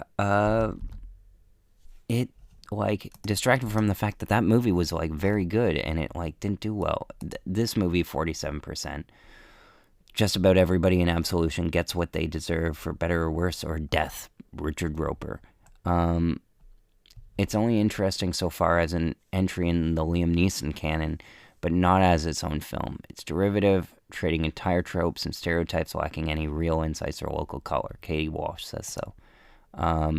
Literal mind drain from start to finish. Audience review, Fat Matt. Liked the action, liked how they showed how his symptoms increasing in interaction with family. Neeson is getting older, as are his characters. It's a good fit. Trapped once again, tired tough guy material, bringing gravity to a film that's already dragging him and the audience down. Grim story about a man with regrets who must confront his... Anyway, would be one of the most forgettable footnotes of the year without Neeson. With him, it's a mediocre movie with a solid dramatic presence. Liam Neeson, guy who can act, frequently chooses like material that's not great, but hey, pays the bills. Okay, moving on. Did I get into the top 10 yet? Yeah, I'm getting into like 12 and stuff. Okay, we're done here. Real Pain. Opened at Sundance, was bought by Fox. Sorry, Searchlight Pictures, division of Disney. They'll push it for Oscars. People like Kieran Culkin, people like Jesse Eisenberg. It's about them looking at their Jewish roots. That's, Oscar's catnip, of course. So, maybe you'll see it brought up frequently and stuff. It had a per theater average of 60,000, which is the third highest of the year, behind Anora #1 and Kinds of Kindness #2. Kinds of Kindness, a terrible movie on Disney Plus right now. Don't watch it, or watch it and watch the first story and ditch the rest. But yeah, it's not a great movie. It's like a real phone in of like people taking money, screwing around, and it's not anybody's best work. But the first story is like solidly watchable. It's a TikTok movie where it's like you'll see the best clips on TikTok and you'll go, oh, that's interesting, and then never hopefully watch it again, because man, is that movie torture. I have a TikTok clip of it, by the way, myself. So that is it for box office. Getting into Letterbox'd, and I'm going to speed it up here a bit. My Diary. Watch music from John Williams. Gave it 4 stars. It shows you how great John Williams is. A maestro. He writes out all his music by hand. He'd never learned to do computer, even though it would be faster. And he just writes out every music with an individual note. And he shows some of the scales of what he did. And he says he'll work like a dog. He'll come back and he's like, I can't even believe I wrote this. This is the story that the man is about. The guy who did the Harry Potter theme, did the Star Wars theme, did Home Alone, who's been nominated for 50 Oscars, who's won like 4, and just how his family was a musician, and he thought as a kid that that's just what adults did. They grew up and they played music professionally, and it never entered his thought. And then him getting into movies after wanting to be a classical musician, he starts playing classical music. Hey, he's doing pretty well. He wanted the trombone or some kind of woodwind or something like that, and Dad's like, play your piano and I'll get you a trombone. And then he plays for a bit, and then his dad's like, you need to catch up and do really well on piano. So he does piano, and then they need somebody to fill in the band, and he's doing the band, and then they're like, can you conduct? And he's like, oh, okay. So then he's like, I'm conducting so much that I can't play on the band as much. And then they're like, can you compose? And then it goes from there. And he does, E.T., Raiders of the Lost Ark, Indiana Jones, and, it's just like the guy is a workhorse, and he works so much, and he wanted to, it was overwhelming being at home for him.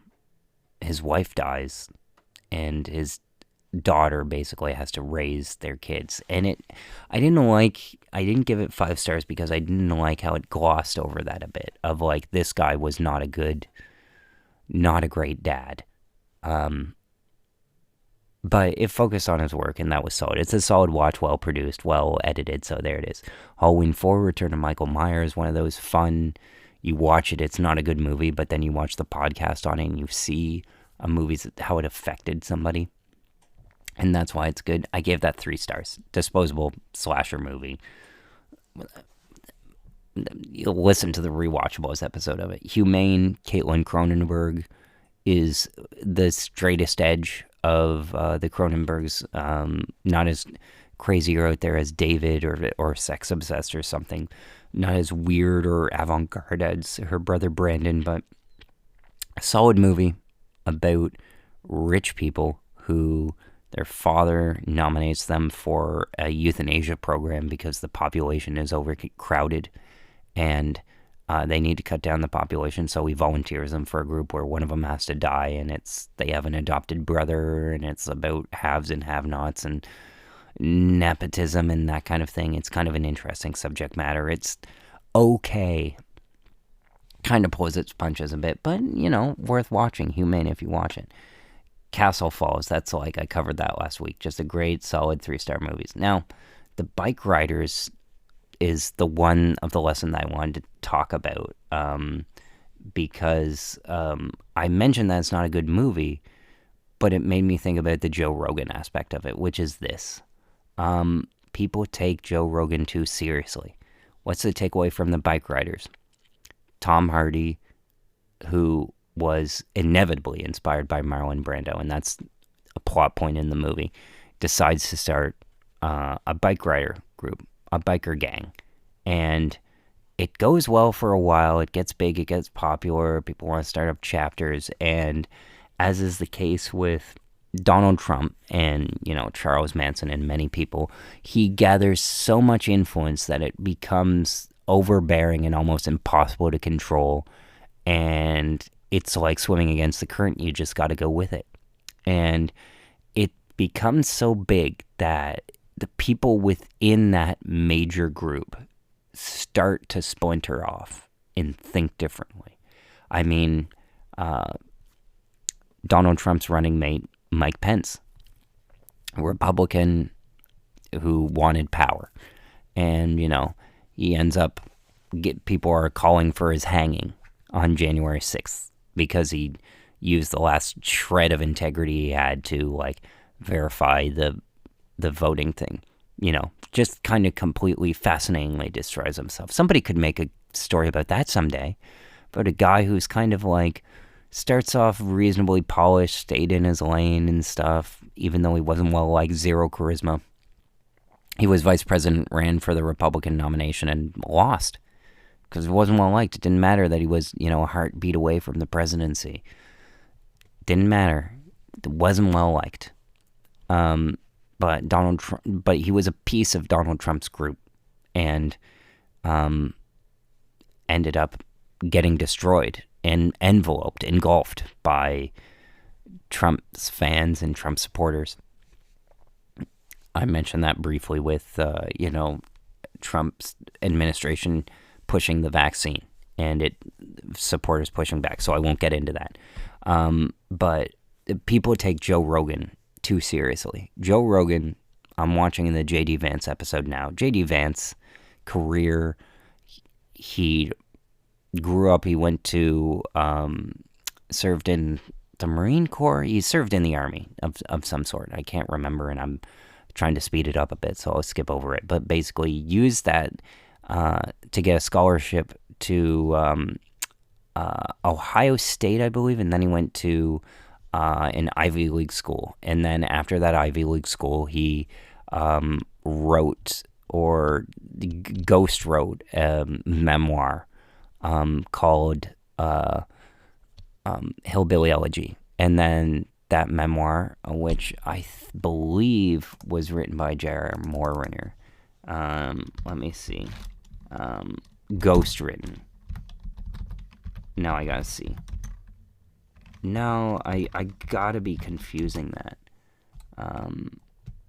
I mean, I know J.D. Vance wrote it, but, yeah, it was Yale that he went to. Yeah, Ohio State, and then got his law degree from Yale.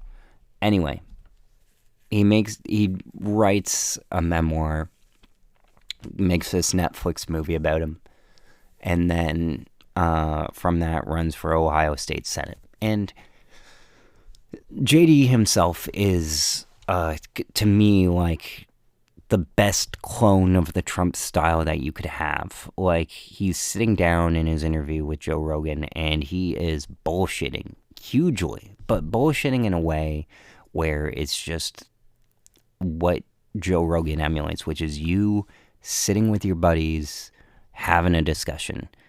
Back when nobody would fact check anything, and you just wouldn't know. Somebody would say something and you wouldn't know. And they're the funniest conversations and stuff. And that's what Joe Rogan is. And now you have people, because Joe Rogan is so popular on both sides, who take everything that Joe Rogan says super seriously. Joe Rogan is wrong all the time, and a lot of his fans will be the first to point that out of haha, Joe doesn't know what he's talking about. But it's always haha. When now there's people who don't ha-ha. They're like, oh, Joe Rogan said this, get him, Or Joe Rogan said this, oh my gosh, we have to go and solve this thing. I mentioned it weeks ago where Joe Rogan had Tucker Carlson on. Jamie forgot to publish. He published at AM instead of PM. And because of that, they didn't get as many views. And people were like, it's the media, YouTube blocking him. And he's like, whoa, guys, no. It's just this. Calm down. And in the Bike Riders, it's about that. It's about Tom Hardy gets inspired, starts a wave of something, and then the wave catches him, and he gets overwhelmed by this. So I'm curious about Joe Rogan doing that. Is he gonna, if he can make enough money, he'll always enjoy talking to people, but this is a first where he's gotten somebody directly involved in politics on there with Donald Trump, and then cements it with J.D. Vance. And as I mentioned, J.D. Vance is a bit of a bullshitter, and Joe Rogan just has conversations and stuff. And, Howard Stern did the same thing now. It's not quite the same because he's a bit more corporatized. He took the money and stuff like that. But Joe Rogan has a lot more power and is a lot more active. And they talk about a lot of stuff on Joe Rogan, which I find fascinating and confirms some things. So, talking to J.D. Vance, he bullshits a lot. He says he doesn't know who Trump's other vice presidential picks are, and then mentioned that there's 10 picks that Trump tells him that he was thinking of. And then Joe Rogan, because he wants to move the conversation along, doesn't go back and be like, whoa, what do you say? Joe Rogan doesn't press. He's just let's have a conversation. But, it's I don't know. If he doesn't have a whole lot of women as guests unless they're fighters and stuff like that. So it's if Kamala went on, it would be a tougher time. Trump is right about that. He would, if they went on, Joe Rogan would push back because he's he has the most famous person in. And it's just a guy-girl dynamic thing and stuff. But anyways, stuff like that. What fascinated me about the J.D. Vance Joe Rogan interview was this, is that the confirmation that with proper public information, you often know, or at least I know, I'll speak for myself as somebody with a communications degree, whatever that's worth. J.D. Vance mentions to Joe Rogan he doesn't really know anything more about Thomas Matthew Crooks than Joe Rogan does. Now, Joe does have connections. He knows people. And Joe Rogan says, you probably know more about this than I do. And J.D. Vance is actually, no. You probably know as much about it as I do. And it's oh, that's kind of fascinating. Somebody who's a senator who maybe not doesn't sit on any of those committees and stuff, doesn't have the time because they have a full-time job to look around and kill time searching and reading up on a conspiracy like that. He doesn't have time to go and sit, read the summary on Wikipedia, follow the sources, and make his own conclusions. He's doing other things. And it's why I don't trust scoopers in the movie industry and stuff. And it's because this, when somebody has information, it's worth something. And if they want to get paid for that information, then they will sell it. And if they sell it, they'll sell it to a highest bidder. And who has the most amount of money? Rich people. And what do rich people own? Publicly traded companies. So it's publicized, because that's where the most amount of money is made. Publicly. By private companies, publicly. And so, there's enough where you can follow, there's enough breadcrumbs given where you can follow the trail of like what's reported on the news, what's fact checked by them, what's reported by the Associated Press, what Wikipedia says, what somebody says on social media that you can determine based on them if they're shilling, if it's bullshit or not. Based on all of that, you can get about like 70% of the information of any news story. And, with the right analysis and stuff, you can kind of know most of what's going on. Now, it won't be, Senators Nancy Pelosi insider trading level, but it will be like quite a bit.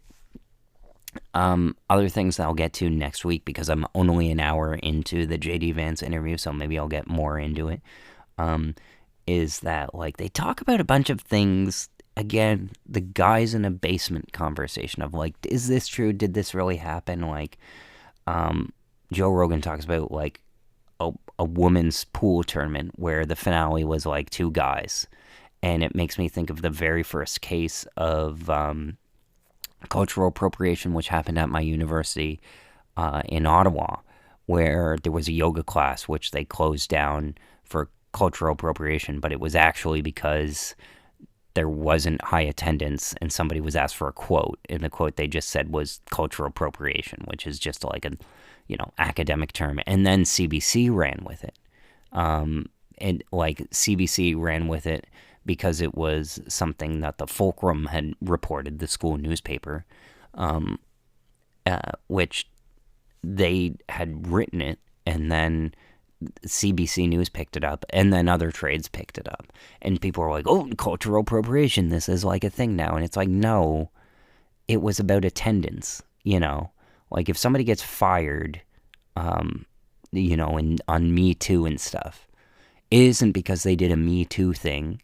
It's because they did a Me Too thing, but they were also an asshole, and nobody liked them, If they still have, like, if people still have good relationships, and even if they do something inappropriate, they can get bailed out by, like, friends and relationships they have, but when those bridges burn and fall down, they're, like, done. So it's not a case of them doing the wrong thing, or even getting caught. It's them doing the wrong thing, not getting caught, and not having friends or the work to back it up. So my whole point being is that, when you find out that something's a thing, it's not usually the political thing. There's something else that's like more practical, logistical to it. It's not something crazy, It's Occam's razor, I believe. Simplest explanation is often the correct one. Yeah. As for, because this will probably be my my last thing. Yeah. Occam's razor, the problem-solving principle that recommends the searching for explanations constructed with the smallest possible set of elements. So, simplest explanation is often the correct one. So, my simple explanation is this for the election.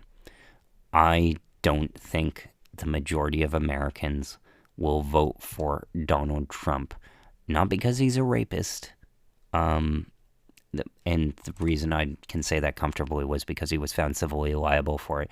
Also, there is a Wikipedia article on his sexual misconduct allegations alone, which is pretty lengthy. It does need more citation work to it, but there are a lot of people. There was a guy last week on Twitter, the guy who plays Art the Clown in the Terrifier movies. Again, that was straight-to-video Cineflix one that I was talking about. That's Fangoria did. The guy was like saying to the lead actor on that, hey, why are you being political? Your other actors aren't as... And the guy's like, I hate Trump personally. He raped my friend. And he's like, it's personal for me. And I'm like, whoa. But like, even that, if you could... Let's say people pushed it aside and they're like, I don't care, that's like a personal thing, that's like publicly. He was found criminally, like he was criminally convicted. He's a criminal on the voting scandal that he did, that he's going to be sentenced to the week after the election. Although, because the way the terrible justice system in America works, And by the way, thank you, Americans, for being the majority of viewers in my last episode. Really appreciate it. American culture is fun.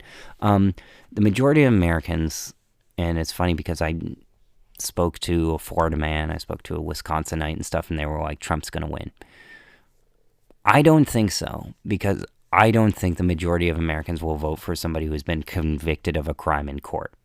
That's it. And I'm not talking about the civil suit of rape. I'm talking about the voting scandal, the hush money scandal, where he had to pay Stormy Daniels and use campaign funds to cover it up. That's just like that's a third world thing. Like, that's a thing where they don't have enough public access to information, campaigns where people can know and be informed that even despite all the misinformation and disinformation, which is where people deliberately try and misinform, despite all of that, I don't think that the majority of people will vote for it. Now, Kamala Harris could still pull a Hillary Clinton and get 3 million more than Trump and lose. And she's not as strong as Joe Biden, who, Joe Biden had a lot of fans, people forget. Like, people who aren't active on social media. People are like, I'm voting for Joe so I can forget about politics and not have it be a circus, I'm voting for Joe because he reminds me of the old days where there was decency, and, the thing people would say, oh, Joe Biden sniffs people's hair, he has showers with his daughter and stuff like that, and, it's the woman talked about being digitally assaulted, and it's kind of fascinating because it's like the one woman who accused Joe Biden. I'm not saying he's a saint or anything, but she's bizarrely in Russia now, if you look it up, against the Joe Biden allegations. And then the rest of it is just like, yeah, he's a creepy old man. Every man from that era is so politically incorrect and creepy. But, Joe puts in the work and stuff. And then now you have Republicans like Mike Johnson, who's just an asshole. He's going to be the head of the Republican Party after Donald Trump loses because he's the Speaker of the House. And he's like, yeah, we want to repeal the CHIPS Act, which, is what they do for semiconductors to build them in America. And all these factories and provide like hundreds of jobs. It's one of the significant pieces of legislation I've talked about that Joe Biden did. And he's like, yeah, why do you want to repeal it? Like, hundreds of people will lose their jobs. And he's like, wow, because Joe Biden did it. And it's just like, this asshole. I liked Kevin McCarthy. I'm one of the few. People thought he was too compromised. I thought that's what made him a good Speaker of the House, because he had to make deals with everyone. And people were just too selfish, and that's why it didn't work. And it's like, well, hope you're happy with Mike Johnson. But yeah, my prediction, Kamala will win because the majority of people won't vote for somebody who's been convicted of a crime, no matter how cynical you want to be. But anyways, yeah, I think that there's a practical explanation for what they talk about it. Like, I don't know, again, Joe Rogan brought up, it's like, did you hear in Canada, which is a giant country, by the way, a 50-year-old man at a swim meet with teenage girls, and he's like, did you know about this? And it's like, he doesn't bring up, like, Joe Rogan is one of those guys, did you hear about this? I heard. Like, he's like the bullshitting kid on the schoolyard who's like the head of the gang, and just is like, my dad works for Microsoft, and I, date a girl, she goes to like another school, you'll never hear from her. It's like, he's that type of kid who just bullshits. It's like the main character on the In-Betweeners who like does that, even though that doesn't compute with who Joe Rogan is as a UFC guy and all-around cool guy, and was decent looking back in his day, watch news radio and stuff. This is a likable guy still, but we got to be careful as fans of Joe Rogan not to let him drink his own Kool-Aid and humble him a bit, because I honestly think that you could tell that he took the Donald Trump interview seriously, and he didn't take the J.D. Vance one as seriously, which makes complete sense.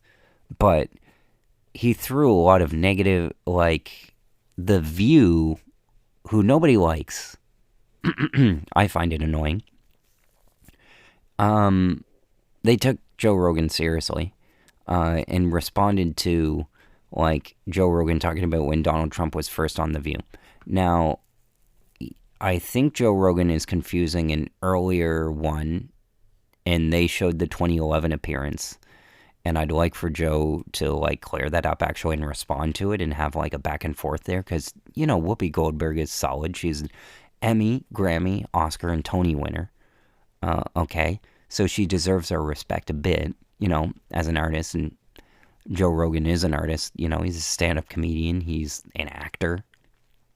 You know, also, like, a sportsman, you know.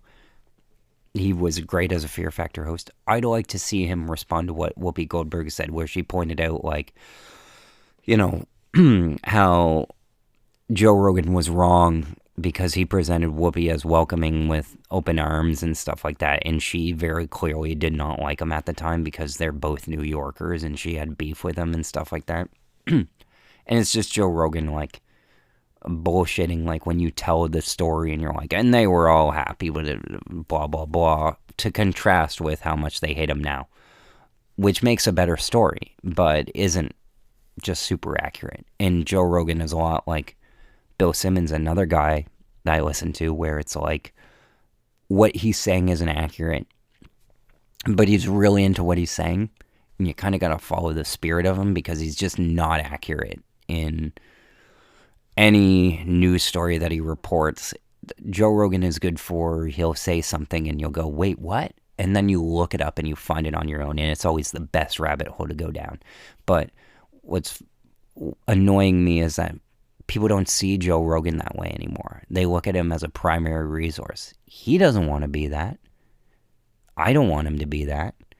But the media is trying to force him to make that, and it's kind of become a bit overwhelming. And then now you have, like, I don't want another Republican senator. I don't want, like, Mitt Romney to go on there. I don't want Liz Cheney to go on there. Please, no more, like, Republicans, you know. I'd like Joe Biden to go on there because Joe Biden is mentioned so frequently in interviews on Joe Rogan. And I'd like for Kamala to go on there. I know Tim Walz is, like, begging to go on there. It'd be funny even if Tim Kaine went on there because he appeared in Saturday Night Live, which, by the way, was a blatant rule break of the FCC rules, where they basically, the Saturday night before the election, had 2 Democrats on there instead of having 2 Republicans.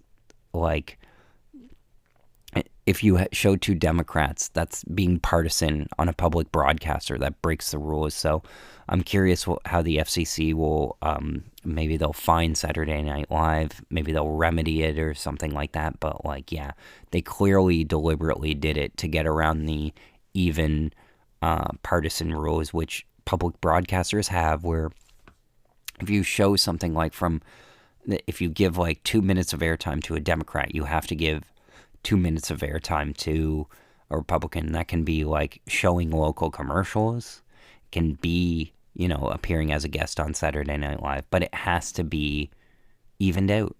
And it was deliberate on SNL's part to show Tim Kaine, to show Kamala Harris, because next Saturday the election is over. So there's no way for the Republicans to get their fair shot. So I'll be curious to see how those rules are followed, what the penalty is, because they reacted to it very strongly. So, yeah, that's basically what my weekly show is for the podcast. I wanted to say that my prediction for the election is that Kamala will win, Trump will get sentenced to prison, and Hunter Biden will get sentenced to prison. And then the next question will be, will his father pardon him? Because, you know, will his legacy be as president or as a man? Dun, dun, dun. I don't think he'll pardon him. They'd be smarter to just send Hunter Biden to, you know, the flashiest Jordan Belfort 5-star prison that he can, you know. And then long after Joe Biden has left office, he'll get his case thrown out or some bullshit. I'm sure Trump will get his case thrown out or some bullshit. Although it's funny because a lot of people want to get rid of Trump. You can even see J.D. Vance waiting in the wings on this Joe Rogan episode of like, he's biding his time because he knows if Donald Trump loses, if he wins or lose, either way, J.D. Vance is going to be like the main guy in the Republican Party. If he can, he'll have to face Nikki Haley again. And, there's a couple other people who want to make a run at it. But it'll be interesting to see. And it'll be interesting for the Democrats, too. If Donald Trump wins, then Gavin Newsom is stepping in the ring. Then Pete Buttigieg, is Bernie Sanders going to come back? But I just want to say, like, this year, 2024, has been pretty good. Like, the Oscars were pretty good. The Olympics were pretty good. I got a job. That's nice. Overall, we had the solar eclipse. That was cool. Overall, it's been a pretty good year. So I think that it's going to end well with Trump being in prison, and that will be like a satisfying closed book ending to the year. Because Lord knows he's like guilty of enough to like put him away. But we all know that because even if he weren't guilty, because he's rich, he won't stay long behind prison. Like, it's hard to keep. Harvey Weinstein is like the only one behind bars. Bill Cosby is free. Did you know that? Like, it's tough keeping the guilty behind bars when they're rich, So yeah, that said, it's gonna be a good year. It's gonna be a good week, although we won't probably know right away unless Kamala like creams them. And it'll be interesting in Georgia too. I think it'll come down to Georgia again, and then Georgia will win. But will they vote? It's just annoying how it comes down to like five swing states again. I wonder if they'll rebalance the electoral college because it's like the population has changed a bit. But again, you can't have it where New York and LA and Chicago and Miami, like that's just where you can't have that where the rich just dominate the high population centers and stuff. We got to stop that. And, that's where the conservative values and stuff come in, after every single, major market that the Democrats go to, all the rural markets are conservative. So, yeah, it'll be fascinating to see how things turn. Stay tuned. And thanks for watching and thanks for listening. Next week I'll have more diaries. I'll have a review of Conclave. I'll have thoughts on the election too. Man, it's going to be an exciting week. Take care.